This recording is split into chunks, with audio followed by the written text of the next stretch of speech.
Vous êtes, mesdames et messieurs, sur NCA, la nouvelle chaîne africaine, et dans Frontal, votre rendez-vous qui vous plonge au cœur de l'actualité politique sur le continent.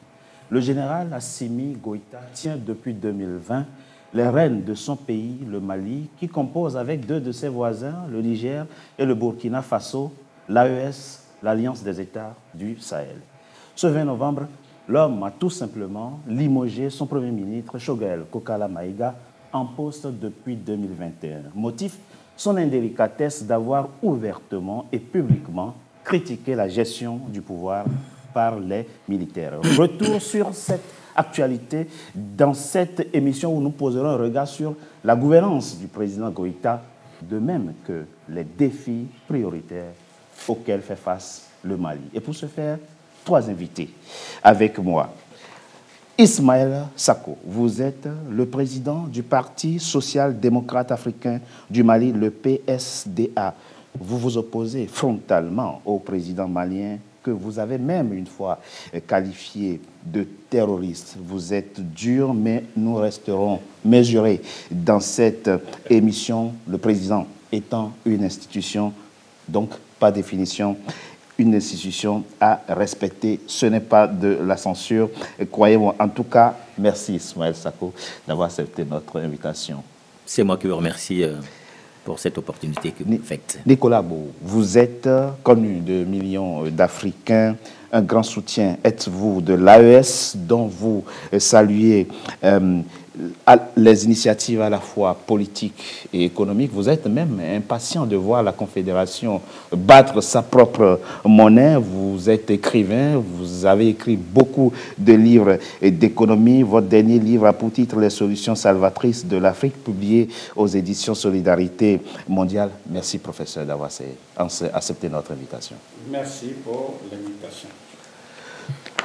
Fousseini Faye, vous, votre cas est encore plus particulier comparé au cas d'Ismaël Sako. Vous avez formé avec d'autres Maliens de la diaspora un gouvernement parallèle, ce que vous appelez un gouvernement en exil, gouvernement dont vous êtes le Premier ministre. En tout cas, merci à vous également d'avoir accepté. Merci pour l'invitation.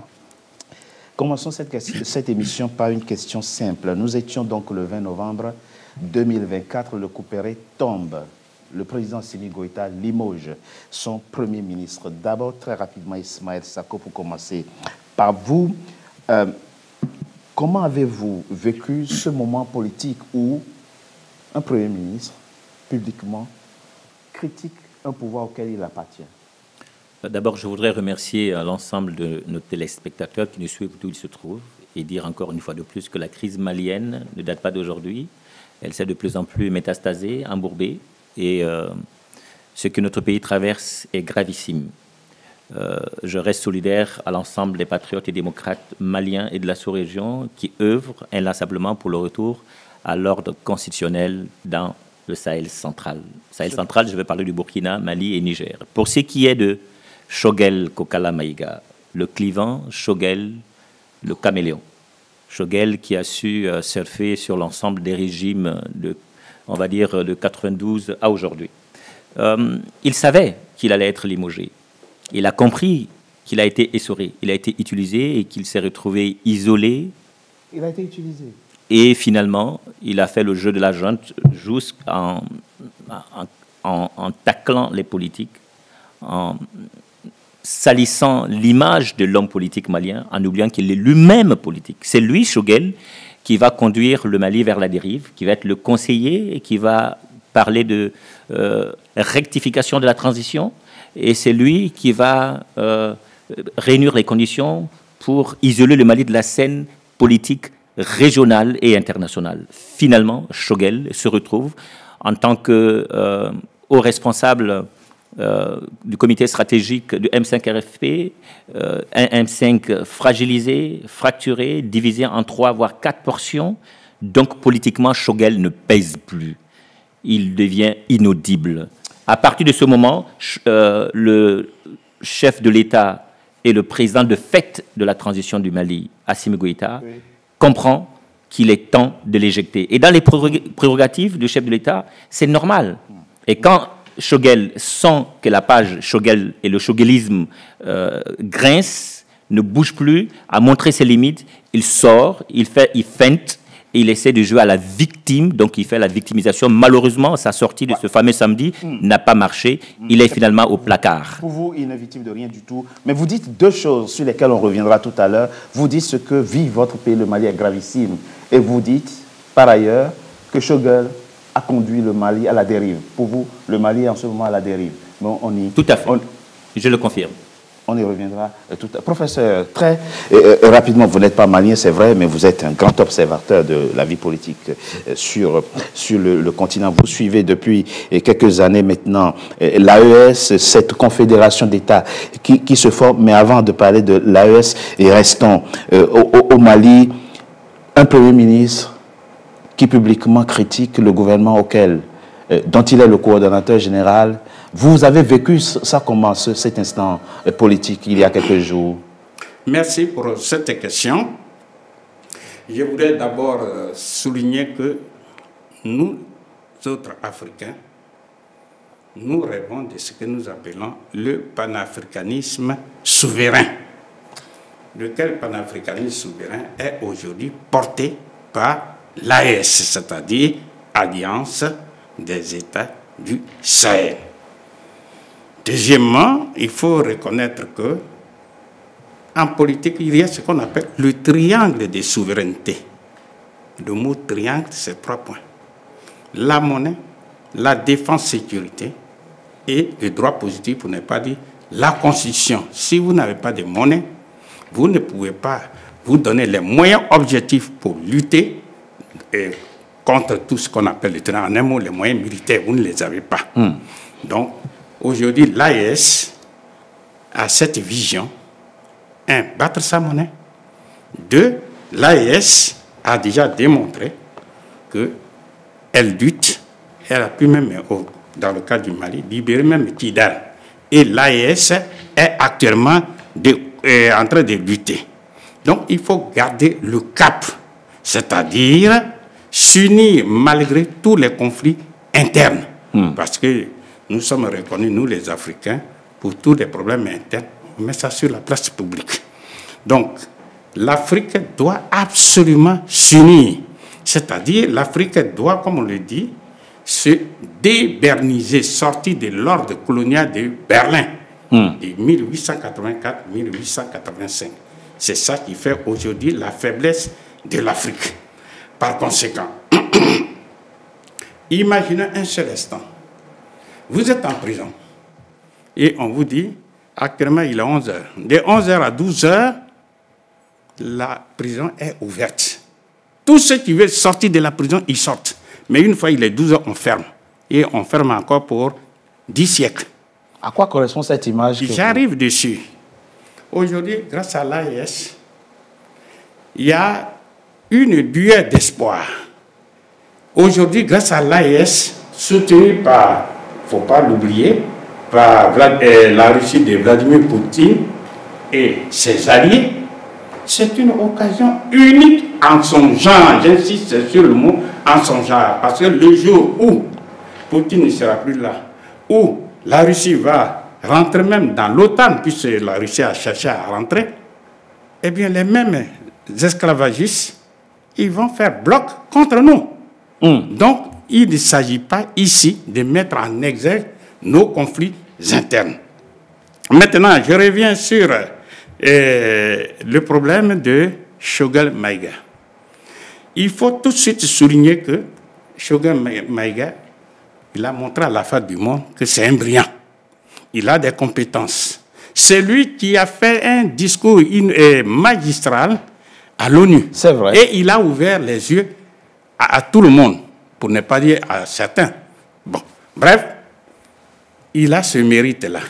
Cependant, il est même l'un de ceux qui ont initié l'idée même de l'AES. Je peux me tromper. Les Maliens sont là. Bon, en tout cas, je lui accorde ce crédit. Cependant, il faut le dire, le Mali, ici et maintenant, est en guerre. En guerre contre qui? Non seulement la France que nous voyons, mais contre tout l'OTAN. Parce que l'AES Ce n'est pas seulement le Mali, le Burkina et le Niger. À travers l'AES, c'est toute l'Afrique. Et vous êtes mieux placés. Ils nous le disent ouvertement. Il faut détruire l'un de ces généraux ou bien de ces colonels, et puis c'est fini. Parce que l'AES est ce qu'elle est. Bref, le Mali est toujours en guerre contre l'OTAN. Donc, et contre les terroristes aussi, non? Contre les terroristes aussi, non? C'est tout ça. Les terroristes. Donc, pourquoi exiger maintenant, comme demande M. Choguel Maïga, l'organisation comment on appelle? D'une présidentielle. D'une présidentielle, alors que les Maliens ont donné jusqu'à l'an 2026 à Assimi Goïta pour assurer la transition, quitte à espérer. Mais comme je l'ai dit, nous autres qui ne sommes pas maliens, nous ne rentrons pas à l'intérieur de leur conflit. C'est ce que nous voyons à l'extérieur. Alors, nous disons, et il faut le reconnaître, et il faut le souligner, un ministre, fut-il Premier ministre, comme disait avec raison Jean-Pierre, le ministre Jean-Pierre Chevènement, il ferme sa gueule ou il démissionne. Il ne critique pas. À l'échelle planétaire, je dis bien à l'échelle planétaire, quand vous êtes ministre dans un gouvernement, même s'il y a des choses que vous critiquez, vous les critiquez à l'intérieur, ou alors, si vous n'êtes pas d'accord, vous démissionnez. Mais vous n'avez pas à critiquer ouvertement qu'on appelle ce gouvernement. Et ce que M. Choguel a fait et qui nous touche tous, eh bien, c'est condamnable. Condamnable pourquoi? Parce qu'il a sali non seulement le Mali, mais il a sali, je veux dire terni l'image non seulement du Mali, mais de l'AES, de tous les Africains et de lui-même. Parce que c'est connu. On dit, voilà les Africains. Ils sont incapables de s'unir sur l'essentiel. Ils mettent en exergue leurs conflits personnels. En fait, que vise Choguel? Tout simplement, il a raison. C'est l'aspiration à la présidence de la République. C'est l'intention que vous lui prêtez. Mais c'est écrit. Donc, nous posons la question qui est la suivante. Qu'est-ce que M. Choguel cherche effectivement en dehors de ça? Parce qu'on dit c'est écrit, moi je ne vais pas rentrer dans tous les détails. Eh bien, nous disons tout simplement que sa déclaration, je vais vous donner quelques éléments. S'il vous plaît. Est-ce que Choguel même, fondamentalement parlant, est-ce qu'il n'est pas un traître? Je pose la question, pourquoi? Et vous pouvez le noter. Le 9 août 2021, oui. Choguel a déclaré à Abidjan, c'est-à-dire en Côte d'Ivoire, devant le Premier ministre Patrick Haché, lui, Choguel, qui avait été en Côte d'Ivoire pour représenter Assimi Goïta au sommet, au 27e sommet de l'Union postale universelle, il a déclaré que le président Alassane Dramane Ouattara est l'un des meilleurs avocats qui défendent le Mali à l'échelle internationale. C'est écrit. Je note, je rappelle pour ceux qui nous écoutent, le 9 août 2021, vous pouvez chercher sur Internet, vous allez voir ça. Or, on sait que la Côte d'Ivoire abrite la base de quoi? Du camp militaire de l'Union européenne. C'est bien à partir de là qu'on attaque le Mali, qu'on attaque l'AES. Ça, on ne sait pas, professeur. On va être mesuré par rapport à ça. Bon, on va être mesuré. Voilà, c'est ça. On ne sait, mais on dire que Alassane Dramane Ouattara est l'un des meilleurs avocats du Mali, on pose la question. On se pose la question, est-ce qu'il est sincère ou pas? En tout cas. Vous pensez le contraire? Non, ce n'est pas que je pense là. Moi, j'analyse les actes. Je dis bien, j'analyse les actes. Parce que ce que Choguel fait, si c'était un naïf, on peut lui pardonner, on dit, bon, c'est un enfant. Mais c'est Choguel lui-même, c'est un brillant. Il dit même, il fait la politique depuis plus de 50 ans. Ce n'est pas à lui de venir nous éclabousser. Il fait le lit des ennemis de l'Afrique. Donc, comme je l'ai souligné, la solidarité gouvernementale existe. Il a terni l'image du Mali. Mais pour quelles raisons? Quel est le problème qui ne peut pas se résoudre? Lui qui est brillant. Il n'y a que les Africains, chaque fois pour un oui, pour un non. Voilà. Et je vais plus loin pour dire, c'est ce que nous appelons la politique du troisième homme. Qu'est-ce que c'est la politique du troisième homme? La politique du troisième homme consiste pour le premier homme envahisseur, dans le cas d'espèce, la France ou bien l'Union européenne, Bon, la l'OTAN. France est partie maintenant. Pardon. Donc, le premier homme envahisseur, qui va envahir qui? Le deuxième homme, ce sont des millions d'Africains, dans le cas d'espèce de Mali et tout le reste. Mais pour y parvenir, il faut passer par un troisième homme. C'est une petite poignée d'Africains qui eux-mêmes appuient sur la gâchette. Dans ce cas d'espèce, Choguel Maïga est en train de jouer le rôle. C'est le rôle que vous lui prêtez. C'est pas ce que je prête. Ce qu'il a dit. Allez lire tous les journaux. Mais les gens sont en train de jubiler. Ils sont en joie. C'est un point. On avait dit les Africains, les voilà.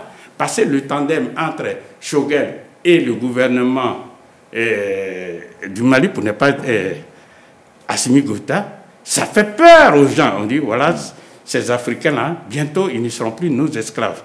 Mais ils savent qu'il faut passer par les Africains eux-mêmes pour fissurer le mur et ternir, en un mot, avoir les Africains. Donc, c'est ça. Maintenant, quand il initie, la question que nous nous posons, est-ce que Choguel Maïga veut ce que nous appelons la soroisation du pouvoir? Qu'est-ce que c'est la soroisation? Allez-y très rapidement. Mais c'est tout simplement le gouvernement de Sorodium.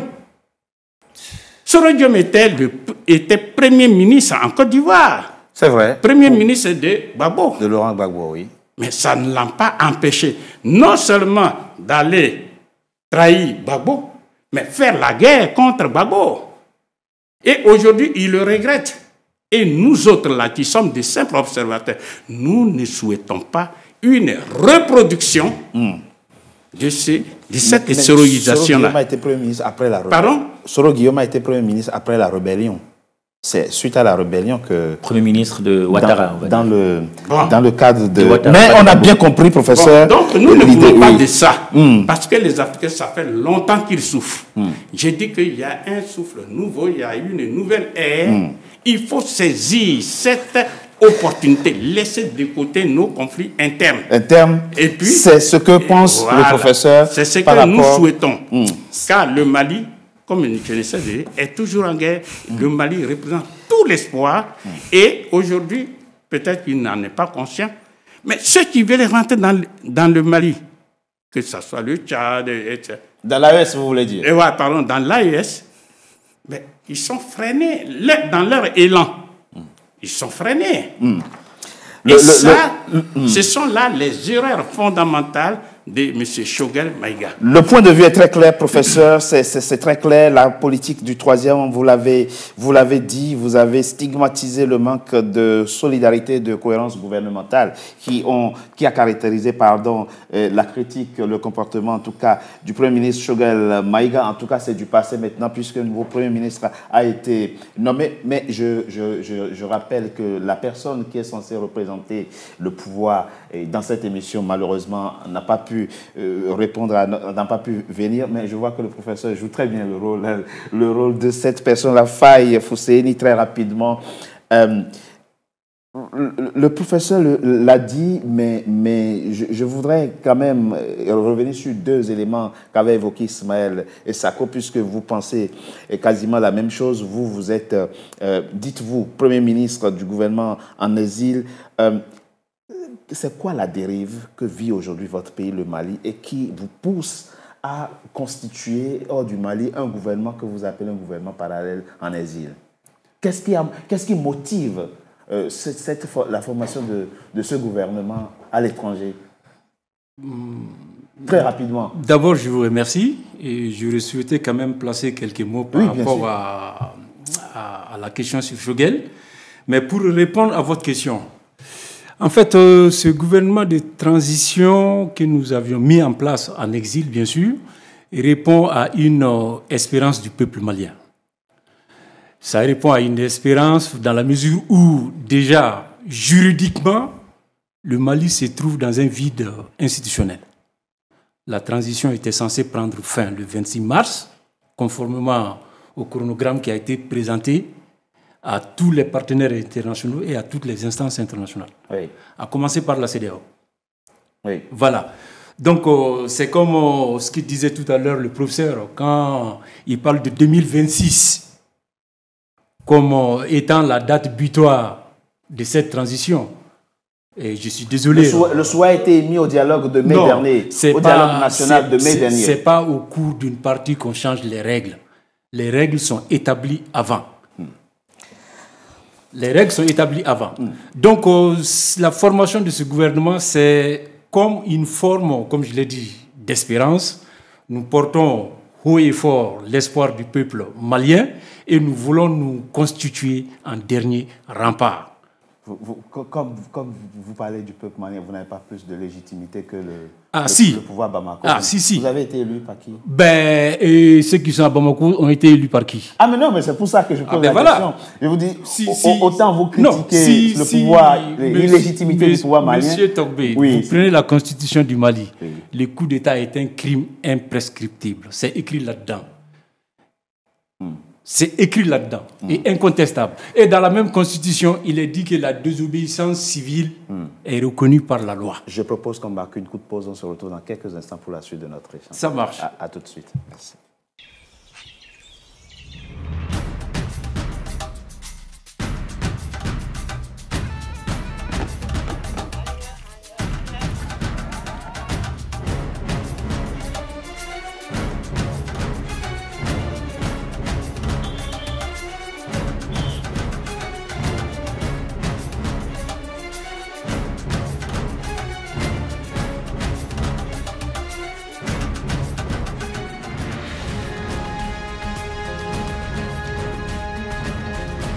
NCA, la nouvelle chaîne africaine. Deuxième partie de Frontal, notre rendez-vous politique dont le numéro de ce jour est consacré au Mali. Ismaël Sako, très rapidement. Vous dites, dans la première partie de notre émission, le Mali est à la dérive. La situation que vit votre pays, le Mali, est grave. Parlons concrètement. À quoi faites-vous allusion quand vous parlez de dérive? Je parle de dérive lorsque un pays qui sort d'une grave crise multiforme en 2012, après le coup d'État contre le général président Amadou Toumani Touré, et que les Maliens se mettent ensemble au chevet de notre pays, et que la communauté internationale, sur l'appel du Mali, intervient pour accompagner le processus de reconstruction de notre pays. Oui, il y a eu une faille dans la gouvernance du régime dont j'étais membre en tant que conseiller politique du président paix à son âme Ibrahim Boubacar Keïta, conseiller de Bandao.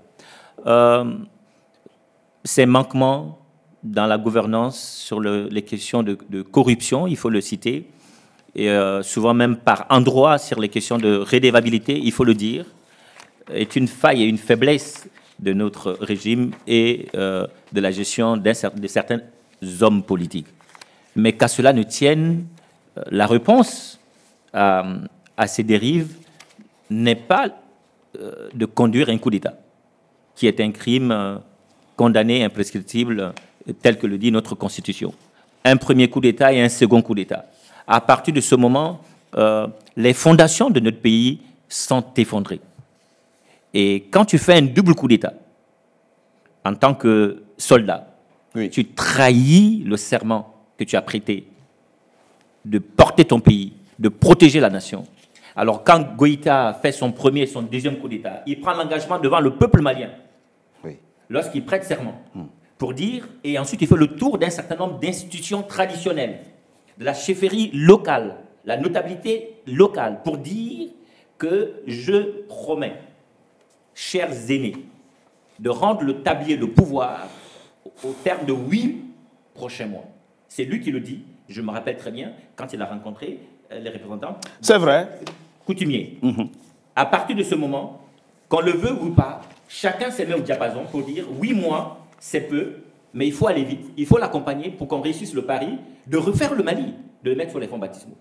À notre grande surprise, en place et lieu, il décide de faire les assises nationales dites de la refondation en excluant une partie.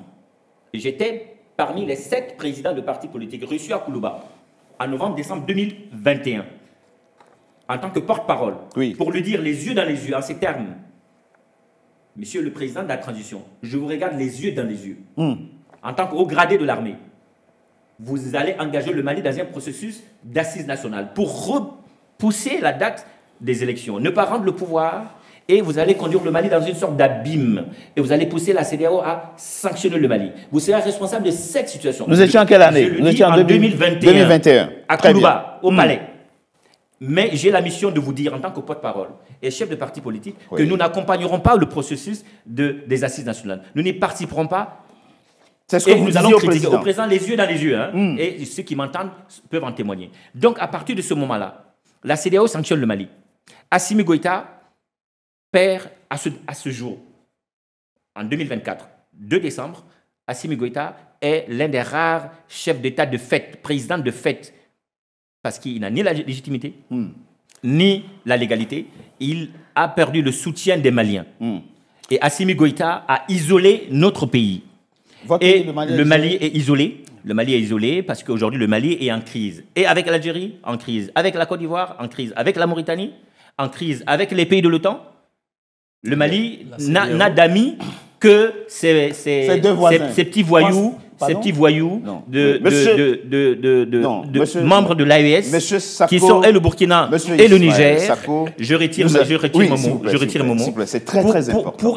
Pour ensuite dire encore une fois de plus que sur le plan économique, le Mali est dans une récession. Vous avez un certain nombre d'entreprises qui ont fermé, qui ont mis la clé sous le paillasson, qui ont quitté le Mali. Et à côté de cela, vous avez comme indicateur de la crise de notre pays, pour dire qu'elle est gravissime, Djoliba TV, une chaîne de télé qu'on vient de fermer, retirer la licence. Nous avons un camarade politique qu'on vient d'envoyer en prison à nouveau. Nous avons 11 leaders de partis politiques qui sont en prison. 2 éléments très importants de ce que vous êtes en train de dire. Vous avez parlé de corruption. Ce 29 novembre, le 29 novembre 2024, le président s'est vu remettre le rapport de l'Office central de lutte contre l'enrichissement illicite par le docteur Guindo, qui dirige cette... que vous connaissez très bien, votre compatriote, qui a remis ce 29 novembre au président de la République, qui a instruit les différents responsables politiques et administratifs de faire en sorte que la lutte contre l'enrichissement illicite et la corruption produise des résultats. Il veut des résultats. On ne peut pas dire qu'il reste passif par rapport au phénomène de la corruption. Mais le deuxième élément sur lequel je voudrais vous interpeller, que vous nous expliquez, j'ai lu dans vos écrits, puisque vous écrivez beaucoup, vous dites, sous le président Assimi Goïta, l'insécurité n'a jamais été aussi importante dans votre pays, le Mali. La question, M. Sako, c'est comment voulez-vous organiser une élection présidentielle dans un pays où il y a une montée de l'insécurité? Merci. Je vais d'abord revenir sur le plan de la corruption. Oui. Assimi Goïta justifie son coup d'État, pour des raisons sécuritaires, ensuite des questions de corruption. C'est ça. Il prend le pouvoir en 2021. On se rappelle qu'en 2022, le vérificateur général du Mali dit plus de 200 milliards de francs CFA détournés sous Assimi Goïta. 2022, sous Assimi Goïta. Je prends la crise énergétique du Mali où 59 citernes, les fonds dédiés pour acheter, transporter et le carburant et tout ce qui va avec, détournés. À la date d'aujourd'hui, les vrais coupables ont quitté le Mali. Et parmi ceux qui ont conduit cette opération, il y a l'actuel Premier ministre, le ministre de l'administration territoriale, Abdoulaye Maïga, que je cite et j'assume.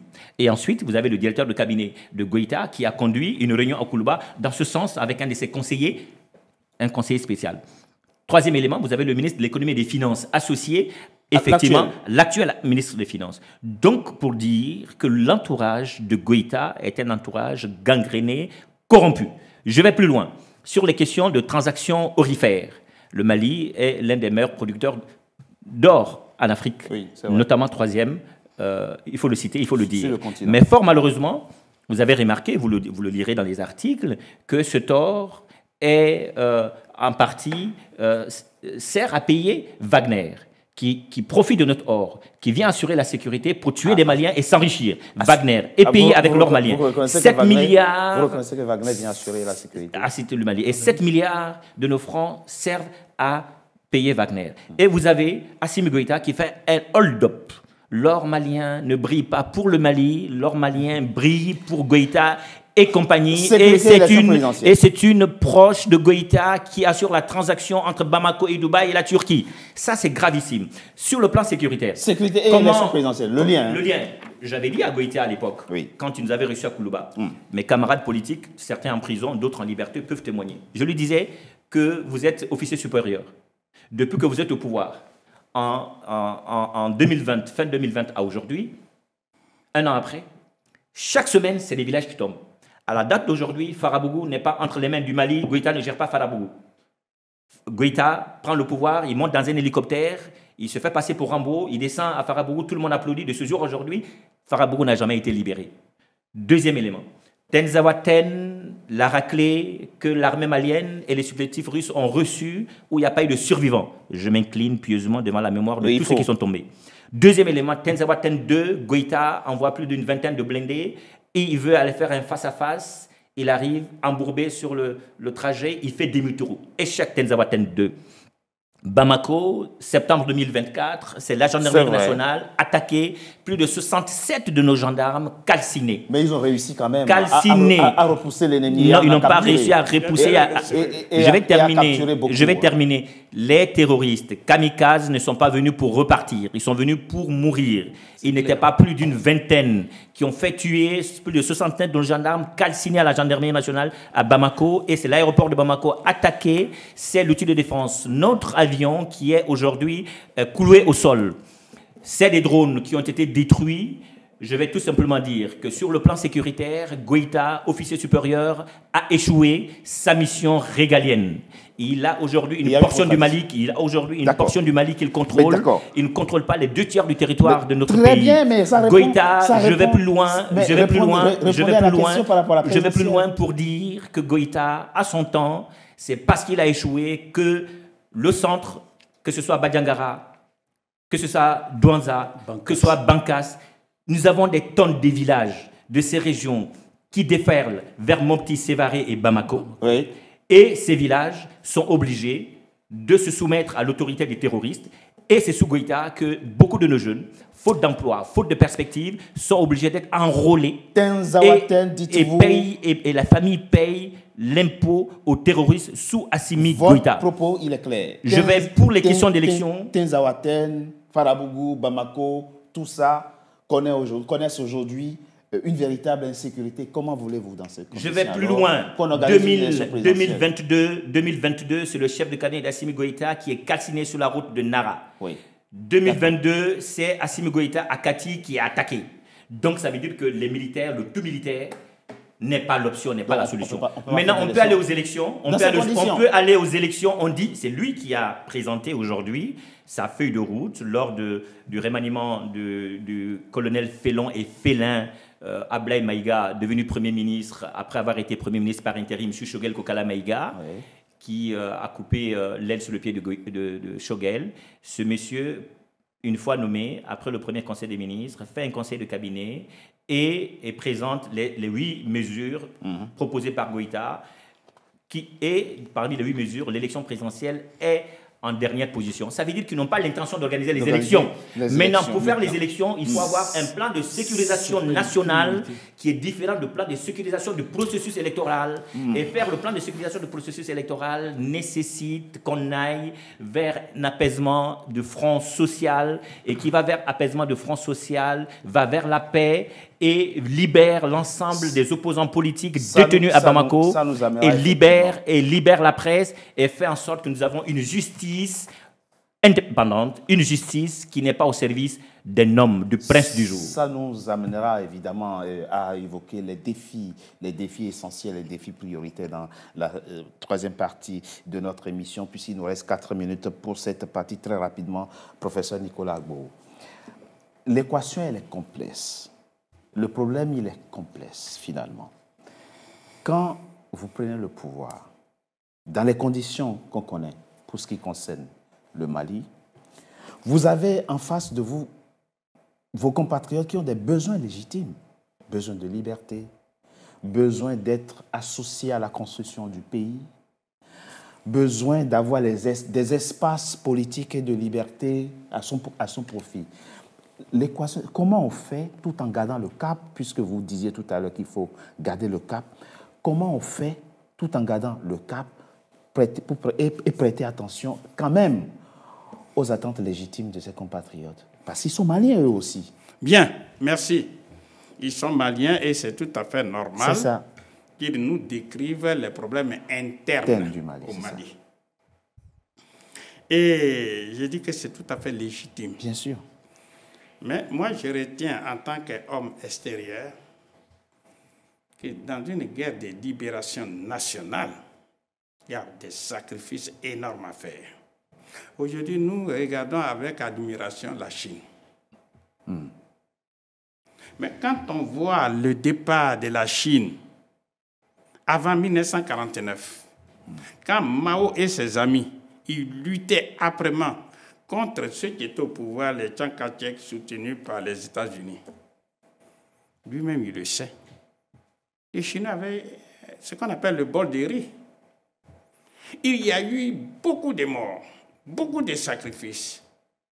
Mais le leader, il voyait le soleil vers lequel il dirigeait la Chine. Aujourd'hui, là, les Chinois sont contents. Aujourd'hui, où nous parlons, les Chinois qui étaient moins de 500 millions de personnes et qui mouraient de faim à cette époque-là, avant 1949, aujourd'hui, dans la réalité, ils sont 1,5 milliard. C'est nourri le triple. Mais il y a eu des générations sacrifiées. Bon. Mais qui est assis sur le toit du monde? C'est la Chine. C'est le résultat des sacrifices. Donc, le Mali est en guerre. Comme je l'ai dit tout à l'heure, le Mali est en guerre. Et à travers le Mali, ce n'est pas le Mali seulement. C'est toute l'Afrique que les gens visent. Les gens de l'OTAN.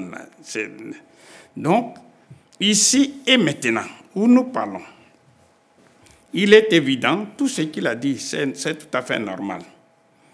Je ne souhaite pas, ou du moins je ne conseille pas, de ce qu'on appelle le détournement des fonds publics, tout ça. On sait ça. L'être humain, il est ce qu'il est. La corruption, c'est à tous les niveaux. Je n'ai pas dit que je soutiens, ce n'est pas ce que j'ai dit. Mais ça fait partie des difficultés. Ça fait partie des difficultés. Donc, ici et maintenant, en ce qui me concerne, je dis et je répète, il n'y a pas longtemps, le Mali n'existait pratiquement pas. C'est vrai. Il a fallu des gens... Je dément. Le Mali a toujours existé. Le Mali existe. Non, vous comprenez bien ce que je suis en train de dire. Lorsque des Français sont partis prendre tout ça, vous savez ce que je veux dire. Mais quand je dis le Mali n'existait pratiquement pas. Il restait un peu seulement, et puis tous ces terroristes allaient prendre Bamako. Ah ben, c'est plutôt le cas aujourd'hui. C'est hier que le Mali existait, mais pas aujourd'hui. Bon, d'accord. Les les opposants jouent leur rôle. Je suis totalement d'accord. Voilà. Il faut des opposants. Nous sommes dans une opposition constructive. Voilà. Les opposants doivent jouer leur rôle, et c'est normal. Mais je dis et je retiens. Qui a libéré Kidal? Au moment où le Mali était dirigé depuis, je ne sais pas combien d'années, Kidal était occupé. C'était les civils qui dirigeaient. Hein. Il le sait, tout le monde le sait. Non, lui, il a dit que Kidal n'a jamais été occupé. Mais on reviendra là-dessus. Bon, c'est pas grave. On reviendra là-dessus. J'ai lu. C'est pas grave, c'est pas grave. Mais Kidal a été libéré sous Assimi Goïta. Donc, nous autres, qui voyons le problème de l'extérieur, nous mesurons ce que nous appelons les résultats concrets. Merci. Kidal a été violé. Bien, peu importe les mots. Je vais terminer en disant, peu importe les mots, que ça soit violé ou pour tout ce que vous voulez. Kidal a été libéré. Le pétrole qui était à Kidal, qui était sous le contrat de qui? L'Algérie. Ah bon, il y a du pétrole? Vous avez vu le pétrole à Bon, d'accord. Oh. L'Algérie, tout ça pompait le pétrole. Il n'y a jamais eu de pétrole qui a été exploité à Kidal. Peut-être que nous autres, nous avons des fausses informations. Bon, peut-être que nous avons des fausses informations. Mais ce que je suis en train de dire, et je termine là, ce que je suis en train de dire, c'est que Kidal a été libéré sous Assimi Goïta. Et nous souhaitons vivement que non seulement Assimi Goïta demeure là où il est, mais qu'il fasse l'unité avec tout le peuple du Mali. Parce que, je répète, le Mali est en guerre. Le Mali est en guerre. Ce n'est pas contre la France seulement, mais contre tous ceux qui sont membres de l'OTAN. Parce que dans l'OTAN, lorsque vous avez affaire à l'un d'entre eux, vous avez affaire à eux tous. Votre propos est très clair. C'est ça la réalité. Avant qu'on ne marque une coup de pause, très rapidement, Fousseni Faye. Oui. Il y a quelques jours, des milliers de vos compatriotes célébraient l'an 1 de la libération de Kidal. Vous avez vu les images? Oui. C'était au Centre international de conférence, oui, à Bamako. Et ils appelaient le président Assimi Goïta à continuer sa politique. Des milliers de vos compatriotes, je dis. Ils sont maliens aussi. Oui. Ils vivent au Mali. Ils sont des milliers à avoir célébré dans la joie et la dégresse la libération, le premier anniversaire de la libération de Kidal. Oui. Expliquez-nous, c'est eux qui se trompent? Ce sont eux qui se trompent? Entre eux qui disent merci à Dieu et merci au président Assimi Goïta d'avoir contribué à libérer Kidal, et vous qui dites que Kidal n'a jamais été libéré, il faut croire qui? Ils se trompent tous ces milliers de vos compatriotes? En fait, je pense qu'il faut savoir et raison garder. Il faut prendre du recul par rapport à la question de Kidal. Comme il l'a dit Ismaël, Kidal n'a jamais été, comment on appelle, occupé par des forces extérieures ou quoi que ce soit. Le drapeau malien a toujours flotté à Kidal? Bon, ça n'a peut-être pas flotté sur Kidal. Non, pour X raisons. Compte tenu de l'aspect indépendantiste ou séparatiste. Kidal, c'est quand même le fief de l'Azawad. Il ne faut pas l'occulter. Donc, quand vous gardez ça en mémoire, si vous avez ça comme fil conducteur, vous comprenez tout le reste. Je propose qu'on marque une coup de pause. Vous allez poursuivre votre réponse tout à l'heure. À tout de suite.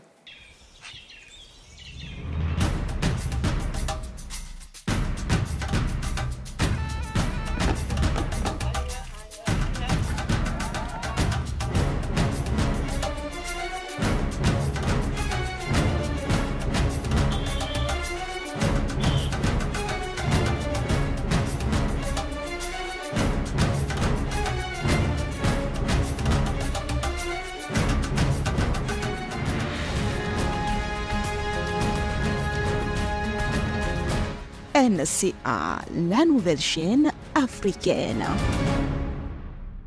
Troisième et dernière partie de Frontal, votre rendez-vous politique, dont le numéro de ce jour est consacré au Mali. Mes trois invités sont avec moi, Faye, ou c'est nous, très rapide. Oui. Vous nous expliquiez que Kidal, la ville symbole d'ailleurs de la libération de votre pays, le Mali, n'a jamais été occupée. Le journaliste que je suis, ça me trouble un peu. Je vais vous dire pourquoi. Beaucoup d'Africains sont morts à Kidal. Quand la coalition rentrait à Kidal, il y avait les Tchadiens devant. C'était des soldats tchadiens qui étaient entrés dans Kidal comme éclaireurs. Et puis il y avait la MINUSMA à l'époque aussi. Oui. Donc il y a pas seulement des Maliens, mais des Africains qui ont sacrifié leur vie. Oui. Pour libérer une ville que finalement vous dites n'a jamais été occupée. Ça me trouble. Monsieur Togbé, il faut faire la part des choses. En fait, à Kidal, c'est vrai qu'il y a les séparatistes, le CSP-PDA qui est devenu tout récemment le Front de libération de l'Azawad. C'est ça. Il y a aussi les terroristes. Donc il faut séparer les deux. C'est Kidal. Voilà. Et autant on a les séparatistes à Kidal, autant on a les djihadistes ou les terroristes. D'ailleurs, même, ça fait 3 éléments. Parce qu'il y a les djihadistes, il y a les terroristes et il y a les séparatistes. Donc, il faut tenir en compte ces 3 facteurs, ces 3 éléments. Donc, quand nous disons que Kidal n'a jamais été occupé, c'est qu'il faut comprendre un aspect très essentiel. C'est vrai qu'il y avait la présence de la France à travers Barkhane, et puis il y avait la présence de la force multidimensionnelle MINUSMA. C'est ça. Donc ça, c'était dans le cadre de l'application des accords d'Alger. Donc il faisait tampon. Donc voilà, c'était une zone tampon entre le sud et le nord. C'est vrai que pour un sudiste ou pour les forces loyalistes, pour rentrer à Kidal, il y avait toute une procédure, plus ou moins alambiquée, et puis voilà. Mais en réalité, personne n'a empêché le Mali de rentrer à Kidal. Kidal, ça fait partie du Mali. Ça fait partie du Mali. Ne vous fiez pas sur tout ce qu'on dit.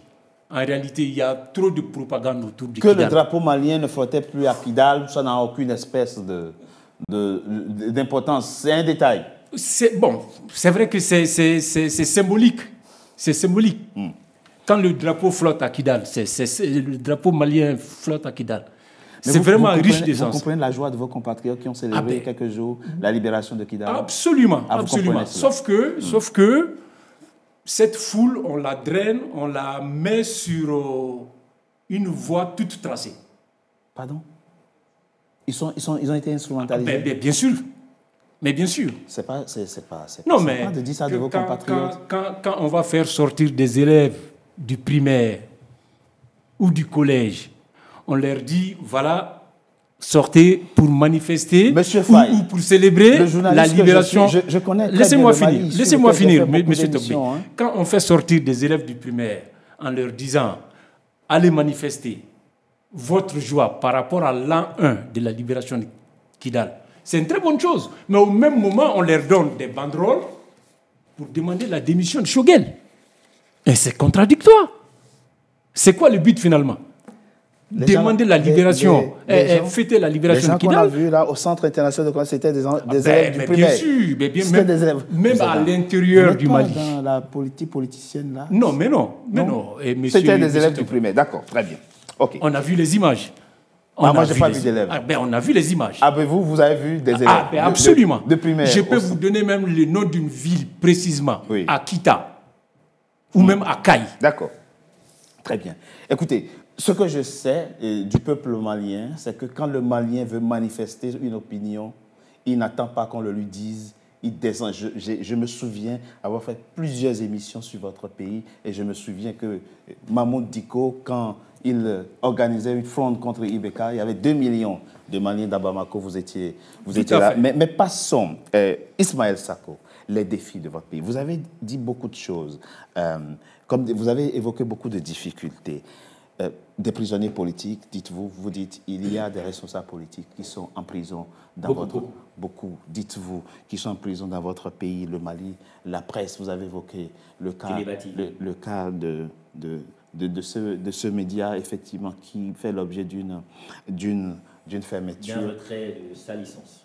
Et puis, il y a vous qui vous considérez aujourd'hui comme étant en exil, même si j'estime que vous avez peut-être la possibilité d'aller librement dans votre pays.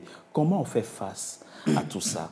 Mais la question structurelle qui se pose, d'abord, vous-même, vous avez évoqué les difficultés à stabiliser, à sécuriser votre pays. Donc, le pays est en guerre, dit le professeur. On est tous d'accord que le pays est en guerre. Mais est-ce que dans le même temps, on est d'accord que quand un pays est en guerre, on ne vit pas comme si c'était un pays en paix et que ça suppose, je n'en sais rien, mais que ça suppose des restrictions. Est-ce que c'est une idée à laquelle on peut déjà adhérer à la base? Ou bien je vous pose la question. Merci encore pour la question que vous venez de poser. Pour dire, déjà, je vais réagir sur les milliers de Maliens qui ont célébré, selon vous, la libération de Kidal. Oui. Lorsque Badjangara brûle et que les Maliens se retrouvent dans la rue, et qui sont des déplacés internes, et que d'autres au centre, au sud, quittent pour être des réfugiés.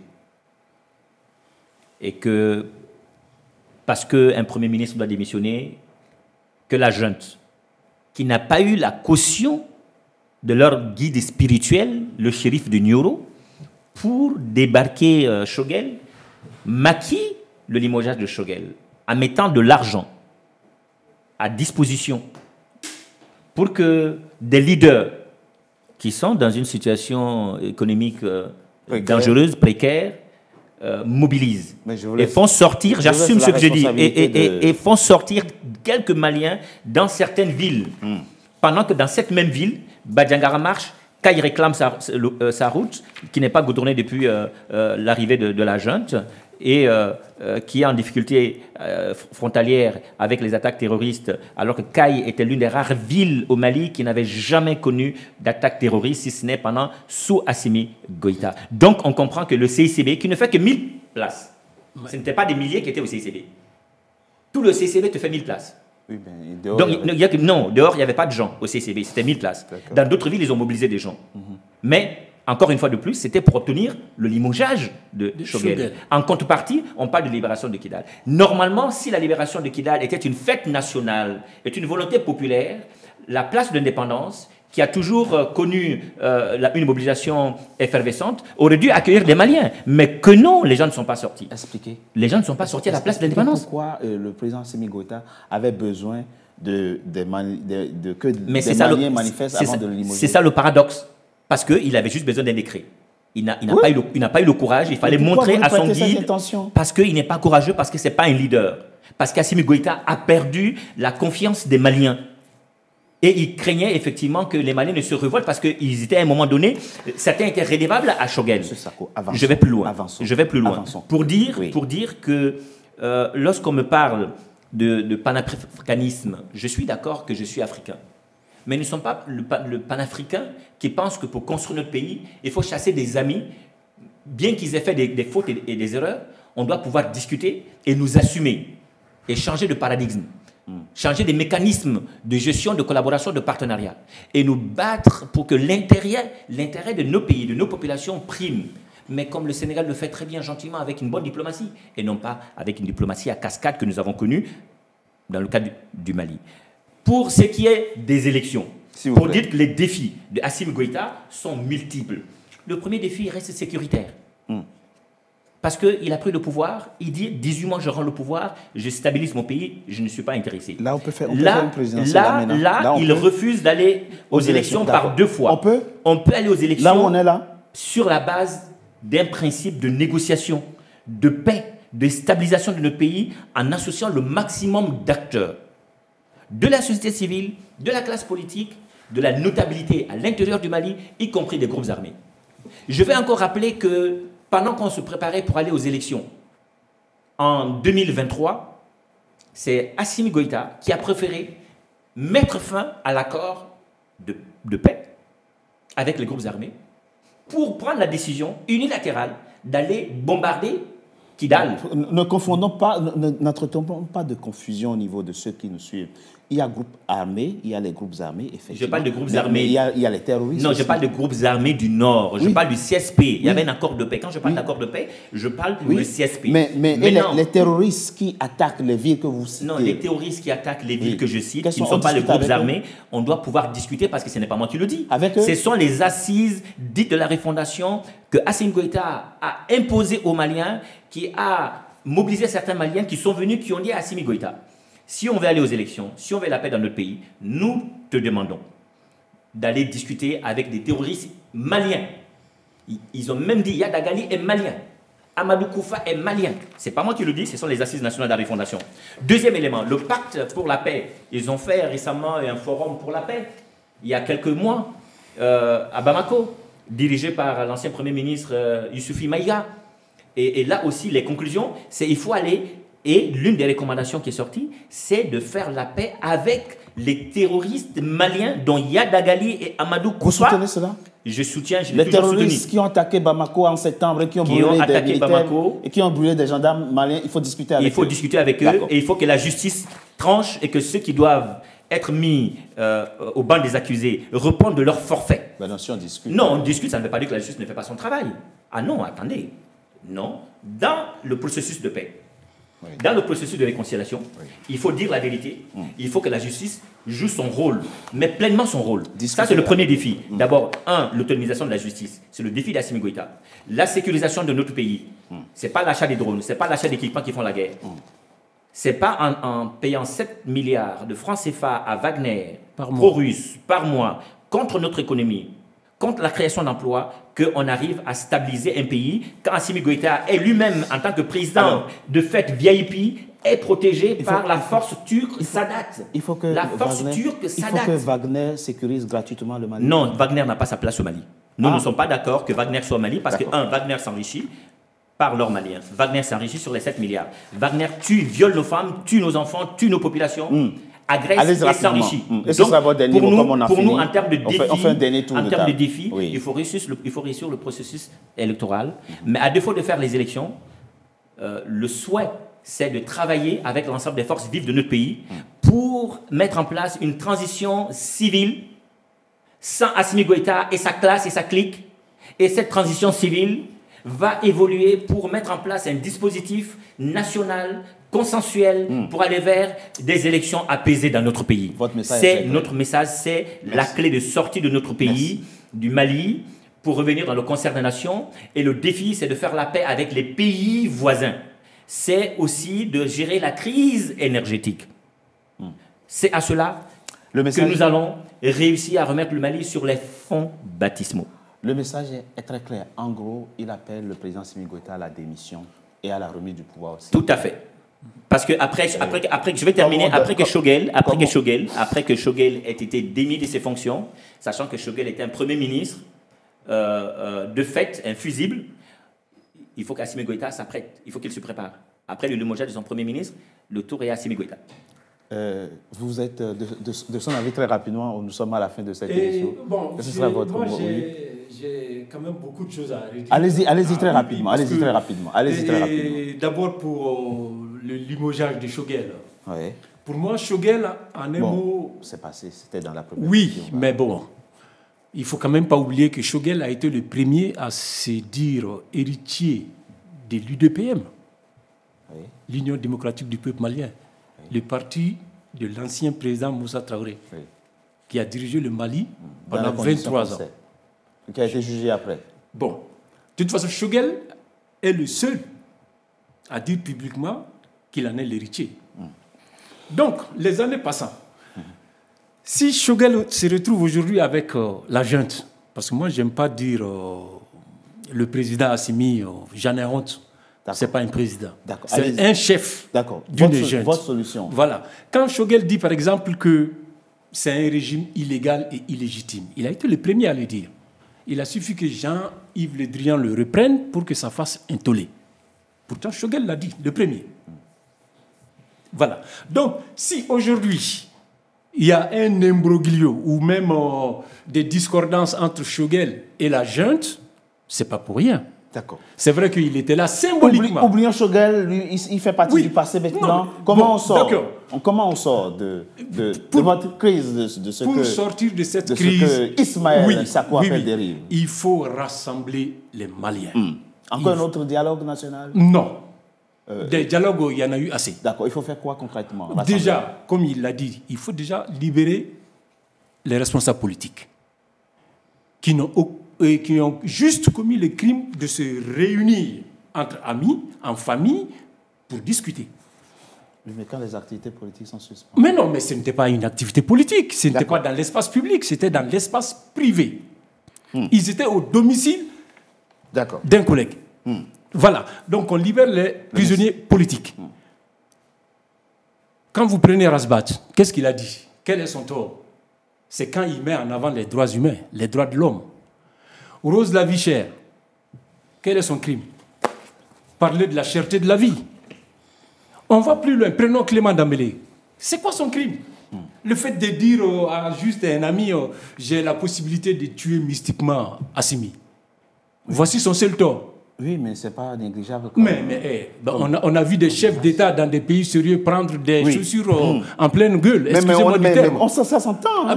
Voilà. Bien sûr. On doit pouvoir, effectivement... C'est la liberté d'expression, c'est la liberté d'expression. Ça n'a rien de grave. Entre le dire et le faire, il y a un océan. Voilà. Donc, il faut vraiment rassembler les Maliens autour d'un idéal. Le message est très clair. Voilà. Le message est clair. Et pour rebondir sur le côté, sur ce qu'Ismaël disait, moi, je suis dans l'optique qu'il faut négocier la paix. Y compris avec les terroristes. Avec nos frères du CSP. Moi, je veux bien. Mais tout ce qui est terroriste, alors pas du tout. Il faut les combattre. Tout ce qui est terroriste, tout ce qui est djihadiste, tout ce qui est groupes armés, d'accord. Moi, je ne suis pas dans cette Ça fait déjà une pluralité d'approches. En tout cas, votre propos est très clair. Professeur, dernier mot. Bien, merci. Votre dernier mot pour conclure cette émission, cet échange. Voilà, pour moi, en résumé, je dirais ceci. Les opposants jouent leur rôle. C'est tout à fait normal. Pour nous autres qui sommes à l'extérieur du Mali. Et professeur, excusez-moi. Un dernier point sur l'AES. Pour moi, l'AES, c'est une coquille vide. D'accord. C'est juste un artifice. Très bien. C'est votre opinion. Non, c'est un artifice oui. Pour avoir les coups de franche. D'accord. C'est votre opinion. Voilà. Elle doit pouvoir s'exprimer. Parce que, non, mais on a bien compris. Quand on veut quitter la CEDEAO sans aucun débat, on chasse la France, on chasse tous nos partenaires. Et on veut se cacher derrière une soi-disant alliance qui n'a d'autre but d'ailleurs que des raisons très bien, mais on a compris, c'est une coquille vide, des raisons de défense, voilà. C'est votre opinion. Donc, ici, toutes les opinions doivent pouvoir c'est uniquement pour avoir les coups de franche. Merci. C'est dans l'optique de confiscation du pouvoir. Très rapidement. Bien, merci. Donc, je disais que pour nous autres qui sommes à l'extérieur du Mali, l'AES représente un grand espoir. Même s'il dit que c'est une coquille vide. C'est son droit. Bien sûr. Nous rêvons de ce que nous appelons le panafricanisme souverain. Le mot souverain, c'est important. C'est-à-dire, au-dessus de vous, il n'y a plus personne. Voilà. Deuxièmement, donc, nous pensons que, comme ça fait depuis la conférence de Berlin de 1884-1885, l'Afrique a été émiettée. Nous sommes dans une poussière d'États microscopiques, incapables de nous défendre les uns les autres. Tous ceux qui nous observent savent que le jour où les Africains seront unis, non seulement les Africains vont satisfaire leurs besoins essentiels, mais ils peuvent même prendre à moyen terme la direction du monde comme l'Afrique l'a déjà fait. Et c'est de ça que nous rêvons. C'est pourquoi nous souhaitons bonne chance à l'AES qui déjà a un projet de monnaie unique entre les trois États, qui déjà dans la Confédération a un projet de ce qu'on appelle la défense, la confédération militaire. Il faudrait c'est purement militaire. Il faudrait finir. C'est pas économique. Il faudrait finir. Le but de l'AES, c'est purement militaire. Il faudrait finir. Donc, je disais que l'AES a un projet de monnaie unique. L'AES a un projet de ce qu'on appelle des projets militaires de sécurité. C'est grâce à l'AES que la Troisième Guerre mondiale n'a pas vu le jour lorsque la France et ses alliés ont voulu attaquer le Niger et le Mali. Et le Burkina ont dit, si vous attaquez le Niger, vous nous attaquez, donc nous rentrons immédiatement en guerre. Quand la France a compris que derrière le Mali, derrière le Burkina, il y a la Russie, ils se sont abstenus. Mais cela ne veut pas dire qu'ils ont laissé, non. Ils sont en train d'étudier toutes sortes de stratégies. Merci. Donc, s'il faut démanteler le Mali qui est là, ils le feront. C'est pourquoi ils applaudissent des deux mains quand Choguel a fait sa sortie. Donc, nous souhaitons, pour conclure, nous souhaitons le panafricanisme souverain. Deuxièmement, nous souhaitons la réalisation de la monnaie unique africaine à partir même de l'AES. Troisièmement, il faut l'État fédéral africain qui commence, selon nous, à partir de la Confédération de l'AES, c'est-à-dire la différence fondamentale. Dans la fédération, la souveraineté appartient à l'État fédéral. Merci. Dans la confédération, chaque pays membre garde sa souveraineté. Donc ici, dans la confédération militaire, il suffit, ça veut dire c'est la mise en commun des efforts, des moyens militaires. Un pays comme la RDC rentre demain dans l'AES sur le plan militaire, mais la guerre va prendre fin. À l'Est. Même chose pour le Tchad. Si le Tchad rentre demain dans l'AES, sur le plan militaire toujours, mais le Tchad sera en sécurité. Même chose pour le Sénégal, et ainsi de suite. Merci. Donc l'AES représente pour nous... Non. Merci, professeur. Et enfin, la troisième solution, c'est ce que nous appelons l'État fédéral africain. C'est-à-dire, à partir de la confédération, on va aboutir à l'État fédéral. À la fédération. Et nous allons faire la débernisation, c'est-à-dire sortir. Merci, professeur. Merci pour la conférence de Berlin. Juste une minute. Non, on n'a pas une minute. On n'a pas une minute. Quand l'aîné a déjà parlé, on est africain. Non, je sais, mais juste à titre de complément. Pour que l'AES soit vraiment une option, M. Togbe, il faut que nous ayons des véritables armées. Merci. Et aujourd'hui, nous n'en avons pas. Pourquoi? Merci. Parce que quand un colonel donne des ordres à un général, quand un capitaine donne des ordres à un colonel... Votre mot complémentaire est entendu. On n'a pas une armée. Il faut une armée. Merci, merci. Faye Fousseni, vous êtes un militant de l'opposition. Oui, c'est normal.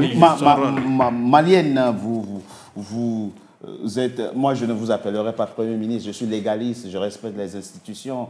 Je dis toutefois que vous êtes le Premier ministre d'un gouvernement que vous avez formé en France, gouvernement parallèle, dit gouvernement en exil. En tout cas, merci d'avoir participé à cette échange. Ismaël Sako, virulent opposant au président Assimi Goïta, vous êtes le président du Parti social-démocrate africain du Mali. Merci Ismaël Sako d'avoir participé à cet échange. Merci à vous également, professeur Nicolas Agbo, économiste. Vous êtes professeur des universités et vous soutenez beaucoup les actions de l'AES. Merci, professeur. Voilà, c'est la fin, merci. Mesdames et messieurs, de notre émission, dont le numéro de ce jour a été consacré au Mali. Merci d'avoir été nombreux à notre compagnie. À très bientôt pour un nouveau numéro de Frontal. Et pour suivre cette émission, allez sur www.nca-tv.com. Et surtout, abonnez-vous massivement. À très bientôt. Merci à vous. Merci.